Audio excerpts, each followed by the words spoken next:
So a few days ago, Democratic presidential candidate Andrew Yang appeared on The Breakfast Club. In this first clip, Andrew Yang discusses universal basic income and what that would look like. I'm proposing that we declare a dividend of $1,000 a month for every American adult starting at age 18. That's the universal basic income yes, that they're proposing. The universal basic income, which I've rebranded the freedom dividend because it tests better with more Americans with the word freedom in it.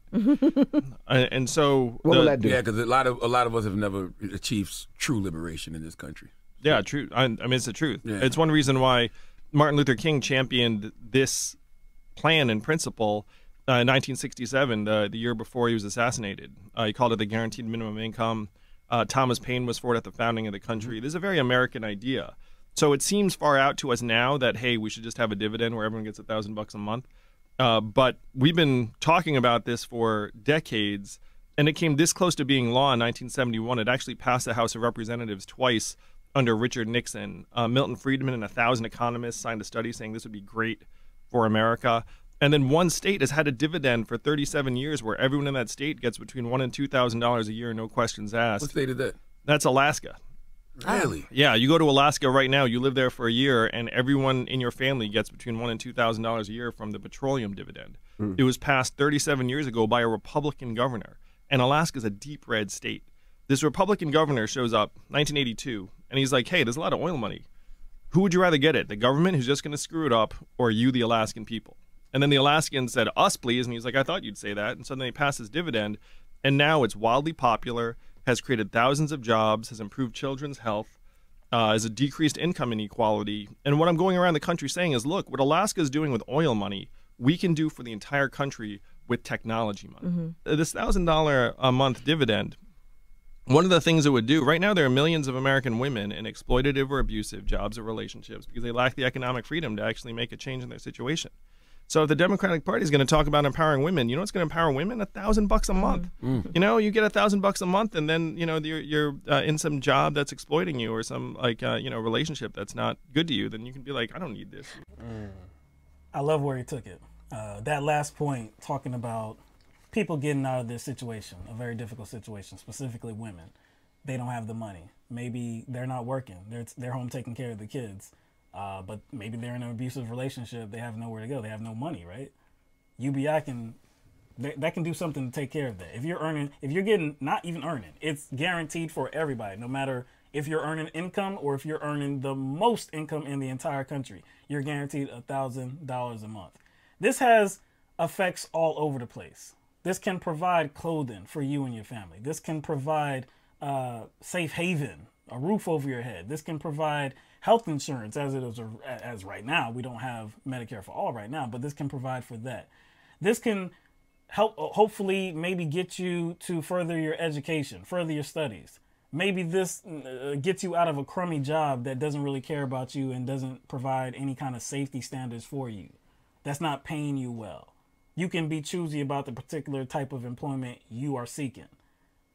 This has many effects, and I think it's the most sane idea, and I think he's able to articulate that very well. He points to what's happening in Alaska. I think that was his jump-off point. Yeah. I think it's good to use Alaska as a jump-off point because you have to find an example as a rationale behind your platform or behind your policy. Right. And this is not hypothetical. No, this is not some This is not pie in the hypothetical. sky ideal, something that has not even been thought of before. So here's what he's setting up.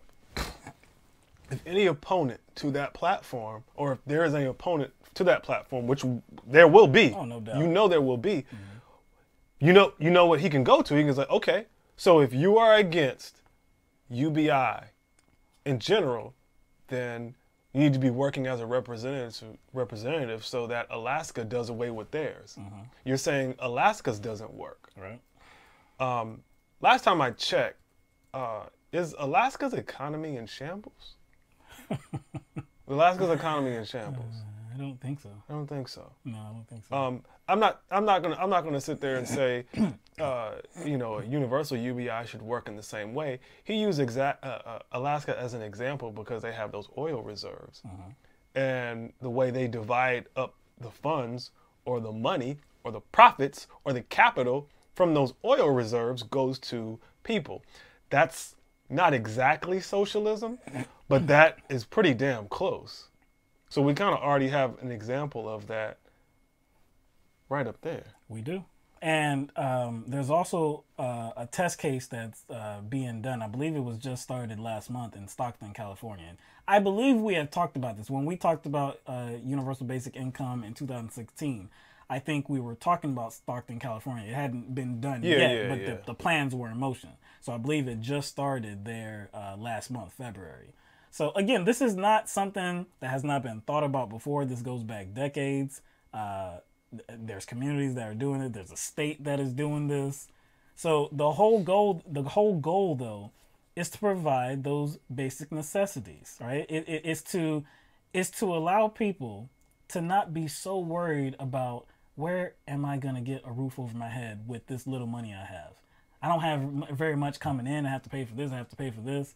It's to provide for the basic necessities and maybe put you in a better situation overall. In this clip, Andrew Yang talks about his position on marijuana legalization, and he also talks about presidential corruption. I'm for the legalization of marijuana, remove it from the controlled substance list, in part because our administration of the criminal laws are deeply racist. It's very obvious to everyone. So on April 20th, 2021, I'm going to pardon everyone who's in prison for a low-level nonviolent drug offense. I like your marketing strategy. 420, baby. Because it makes no sense to have people in jail for stuff that's legal in some parts of the country. Mm-hmm. And then there'd be a lot of money, and I know there are bills that want to channel that money to African-American businesses and communities, which is a great idea. So my proposal is that presidents get a 10x raise to $4 million, but then they're not allowed to take any for-profit, for personal gain speaking fees or board opportunities or any of that stuff after the fact, because it's human nature. After they finish running, they can't do any after books their term is over. Oh, they can do books, but they can't join corporate boards for money, take speaking fees for money. Because it's human nature. Let's say I'm president, and then there's some rich CEOs hanging around in the Oval Office. Mm-hmm. And I know that 3 years from now, they can give me $400,000 just to show up and schmooze with their clients and employees. It's human nature for me to be a little nicer to them, be a little softer on them, to be like, oh, I should just make friends with this person because I'm going to end up hanging out on the jet with them after I'm president. So you get rid of that motivation. You say, look, I can't take a dime from anyone for personal gain.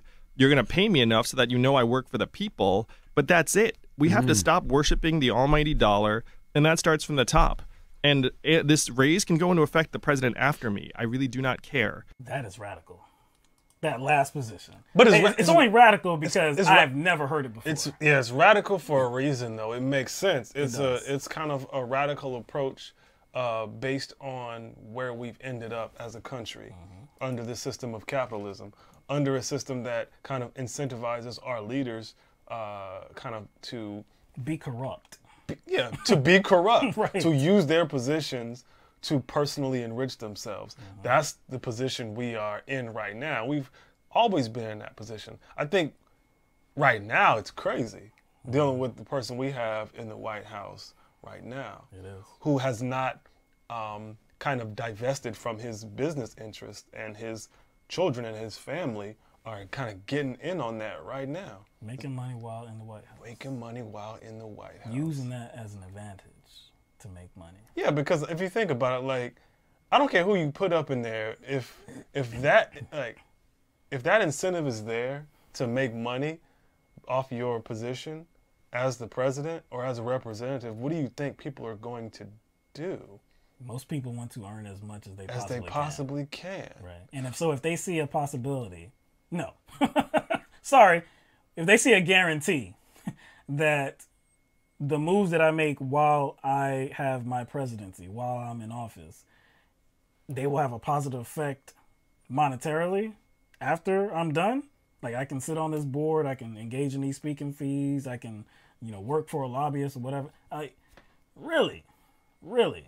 Of course they're going to be, like Andrew Yang said, of course they're going to be a little bit nicer. They're going to be more sympathetic to whatever they want to get done while that person is in office. So I love what he's trying to do there, because I have not heard that before. That is something that, you can say it's radical. I said it was radical. I don't really mean that. I just mean that it is radical because I've never heard that before. But if you're actually addressing the corruption within the executive office, man, I support that. It would definitely,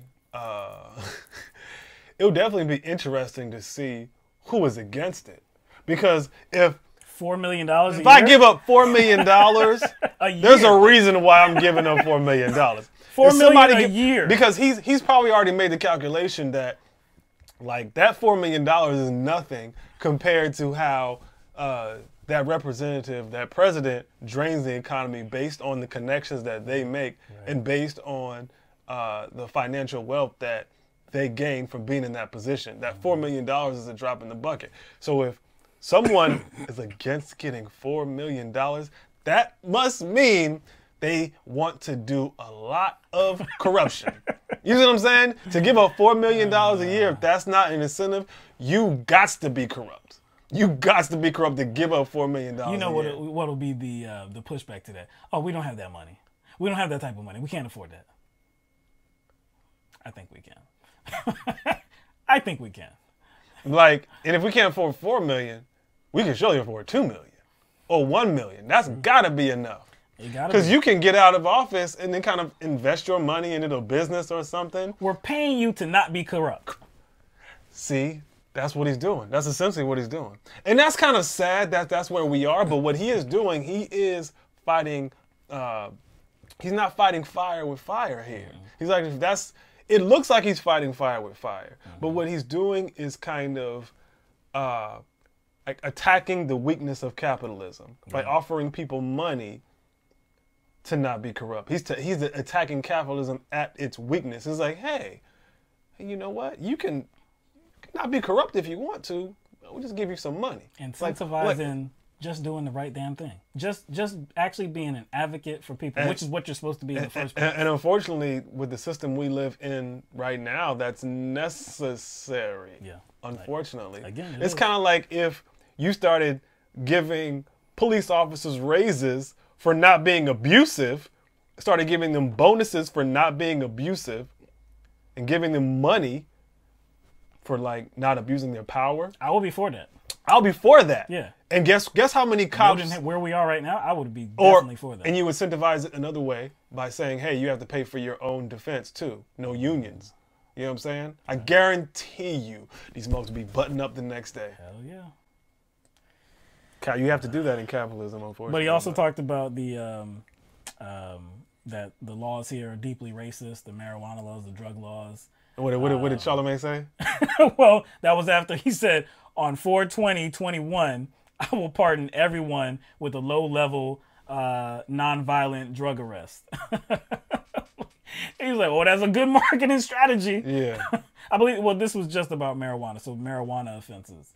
But that's, again, it's only radical because people have not suggested that before. Now, we know in certain states now, they have pardoned some people, or they have at least advocated for pardoning some people when the laws were changed. Marijuana became legal to use recreationally.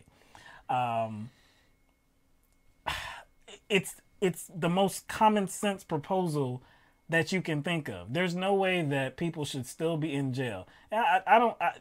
Look, it would have to take a move at the federal level. We know that. But there's no reason that Colorado, California, Washington, D.C., these states that have legalized marijuana, there's no reason for people here in South Carolina and in Georgia and other states around the country to still be locked up for these low-level possession offenses. I think you're incorrect. Well, there's a reason. Yeah. You always do that. I know there's a reason. It's not a good reason. Okay, there you go. It's not a legitimate It's not a reason. legitimate No, good it's not reason. a moral reason. There's a economic reason. Oh, yeah, there's an economic reason. Yeah.